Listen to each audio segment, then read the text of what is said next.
Hey y'all, let me tell you, I got a dietitian and you will not believe what she told me to eat. Stay tuned. Hi everybody, I am Dr. Lakeisha, your life coach and destiny cheer captain, here to push you to improve as an act of love. Today, I am going to be talking to you about my dietitian and what she told me.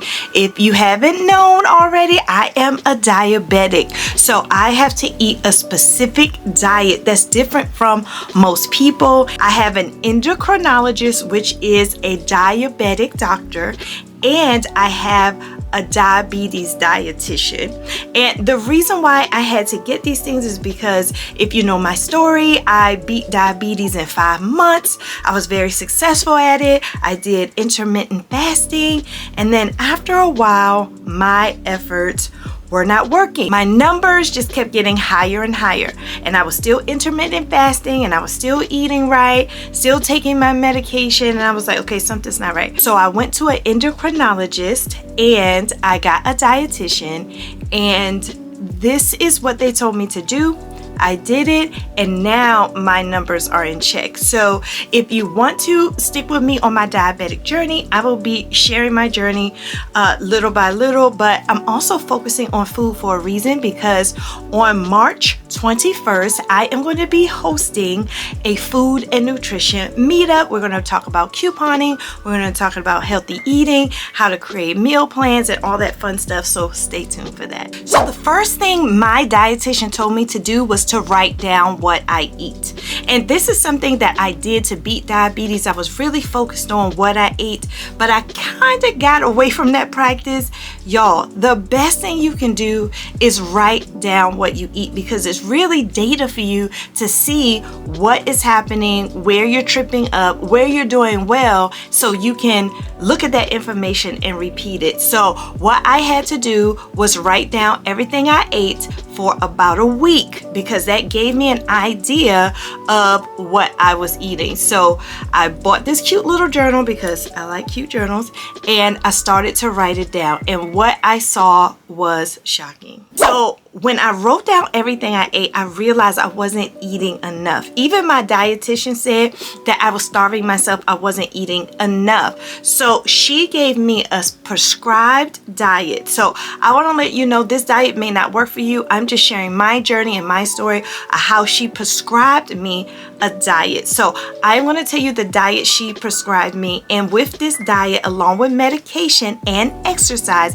I have been able to keep my A1C normal. So I'm going to share with you what she told me. The second thing my dietitian told me is that I need to eat a variety. I wasn't eating enough vegetables, fruit, starches, and meat. See, as a diabetic, I was thinking, you know what, I need to stay away from all carbs. But actually, that's not true. I need a low carb diet because the cells in your body, they need carbs for energy. The only thing that gives your cells energy is carbs. But I know as a diabetic, I can't eat a lot of carbs. So let me tell you the third thing, what she said about carbs. So the third thing my dietitian told me was that I can eat a low carb diet. I can eat 15 grams of carbs for breakfast, 15 to 30 for lunch, and 15 to 30 for dinner. So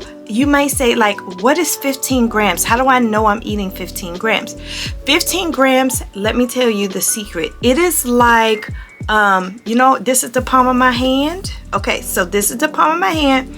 If I cut my palm of my hand and put anything in here cooked, that is 15 grams. So it's a very small, I probably can make a 15 gram circle. It's like 1/4 of a small plate, y'all. It's really small, but this is important for you to include in your diet so that your cells can get some energy. Not a lot of carbs, but a very small amount of carbs is important so you won't starve your cells of energy. Who knew? She told me to get a tennis ball. So when it comes to fruit, you can eat fruit the size of a tennis ball, small. So like a small apple or a small peach a small pear. So you can eat fruit, just make it small like this, and you'll be hitting your 15 carb minimum at breakfast at least, and then your 15 to 30 carb minimum for the rest of your meals. So the key is to keep everything small, not to not eat and starve yourself, because a lot of times we don't eat. We just go all day without eating and we're like, hey, we had a healthy day. That's not true. Y'all, we have to eat, and we have to eat at least 3 meals a day. You don't want to starve yourself, and you want to keep all of your carbs and your fruit small because they do have the sugar in them.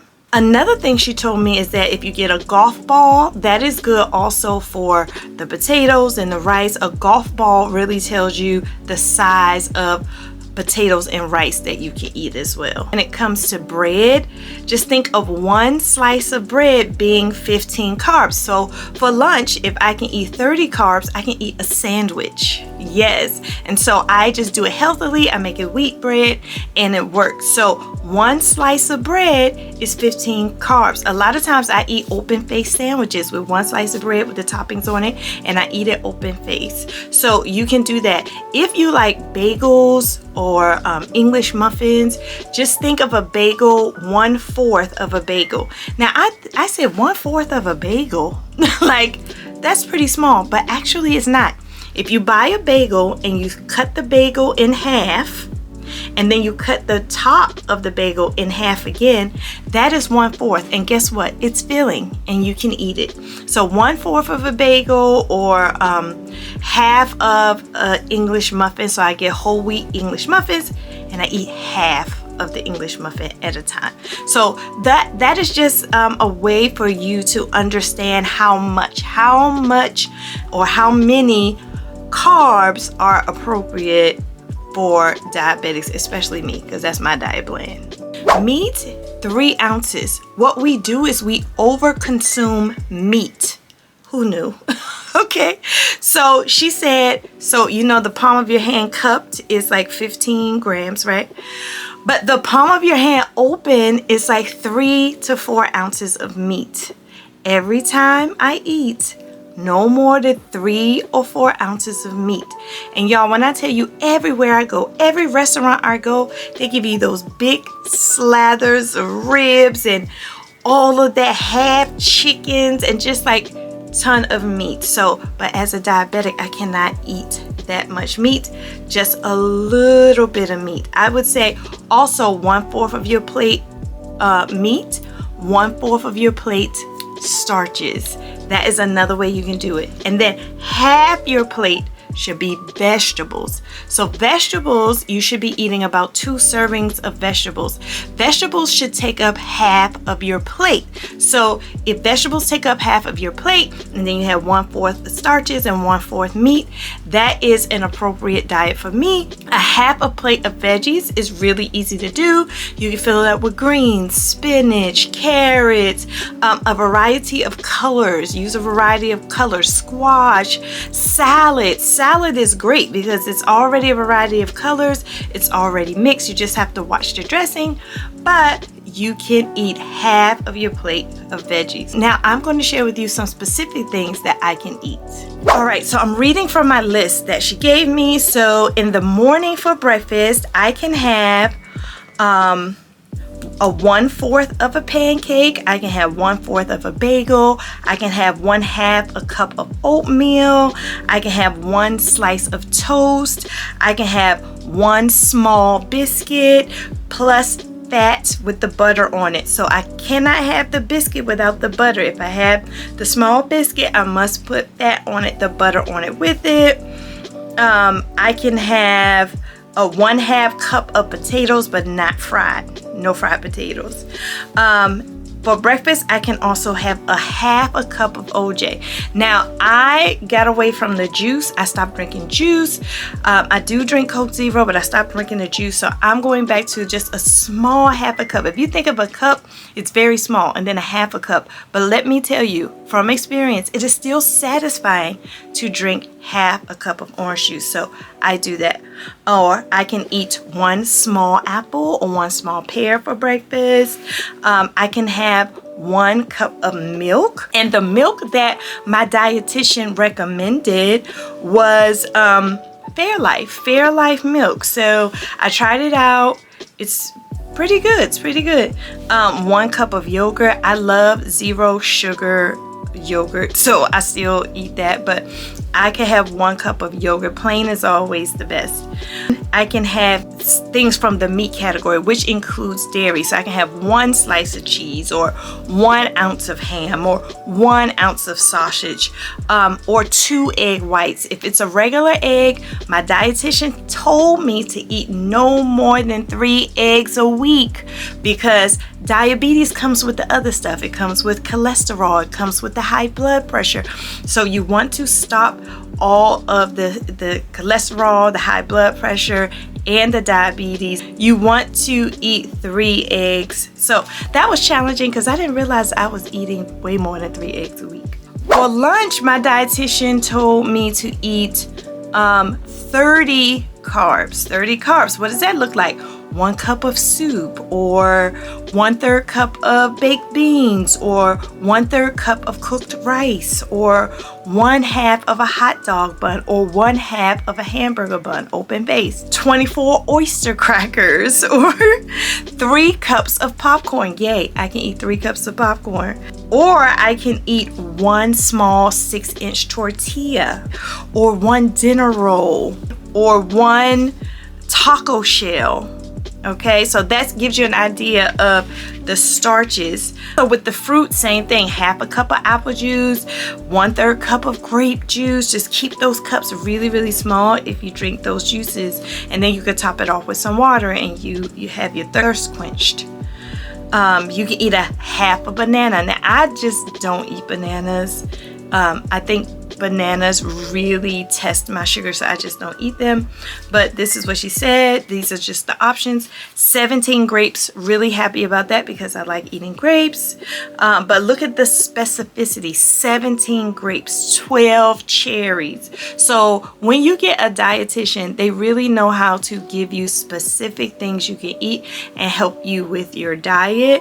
I told my dietitian that I like casserole dishes because I can eat on them like multiple days. She took me to this whole website, I think it was casserole.com or something, for diabetics, and it was amazing. So also, if you get a dietitian, make sure you tell her what you like, or him what you like, and they will help you with what you like. As far as 3 ounces of meat for lunch, I can eat 3 ounces of anything: meat, chicken, beef, pork, as long as it's lamb. It's just 3 to 4 ounces. For a snack, I can eat little things, and snack is 30 to 35 grams of carbs, which includes the 3 cups of popcorn I talked about. It includes the 1/2 English muffin I talked about. It includes 12 mini pretzels. So that just gives you an idea of the amount of carbs you can eat in a snack. Or instead of the carbs, you can just eat some fruit, and then you can add some milk or yogurt, or you can also add peanut butter or nuts, which is considered to be in the meat category. And then for dinner, it's pretty much the same as lunch, okay? So that is what my dietitian told me to eat. Let me know if this was helpful for you, because a lot of times we get confused. Also, if it's just helpful to know that I have a dietitian, maybe you can look at your insurance and see if you're able to get a dietitian to help you. So like I said before, I'm not just doing my diet like I used to. I'm on diet, I'm on medication, and I have an exercise regimen. Honestly, some days I don't get to do it, but I do it as much as I can. I have a Fitbit that helps me track how well I'm doing with exercise, so that is helping me as well. So that is what my dietitian told me. Y'all, I'll let you know how it goes, because I have to go back to her. I have to share with my dietitian what I've been eating, so she can tell me how well I've been doing, and then I'll just come back and give y'all an update. I hope that sounds good, and I hope I helped you. Until next time, I hope you have a successful day, even more a successful week, and I'll see you in the next video, everyone. Make sure you like and subscribe. Talk to you soon. Bye.